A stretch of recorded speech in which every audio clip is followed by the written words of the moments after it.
biggest cities now facing a dueling crisis as temperatures start dropping. In New York City, the problems involving migrants and homelessness could get much worse. Mayor Eric Adams says he's running out of federal aid, which could force thousands out of shelters and then onto the streets. It's a similar situation in Chicago, as well as other cities which have struggled to house the growing population of asylum seekers ahead of the cold winter months. And winter is coming. Winter is coming. Winter's coming. Quite a challenge, and that is really putting it mildly, from New York City to Chicago to Denver. All of these places that are facing this dual crisis, as you mentioned, many people predicting that this challenge and competition of trying to get these people housed, to stay warm, to find a bed, is only going to get worse as we start getting colder and colder. It was really cold here this weekend in New York City, and as many look at the calendar, they know it's only going to get worse, as also these budgets are stretched to the limit. Man, this is an absolute cluster duck.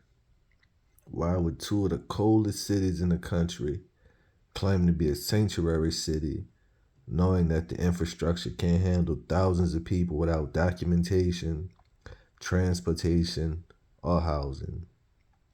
The children that might freeze to death is what makes just hurt my heart. That's horrible, because I have small children.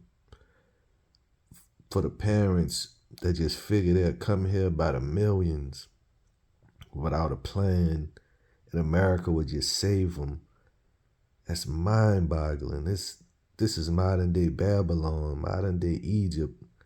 The evil masterminds behind all this, man, it's a special place in hell for them.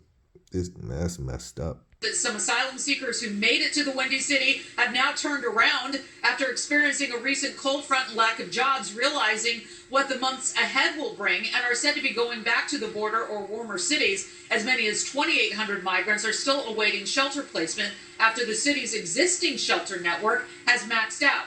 Chicago Mayor Brandon Johnson announcing a few weeks ago that the city plans to deploy warming buses at designated locations. I knew people here that could help me, he says, referring to others who, like him, are claiming asylum in the United States.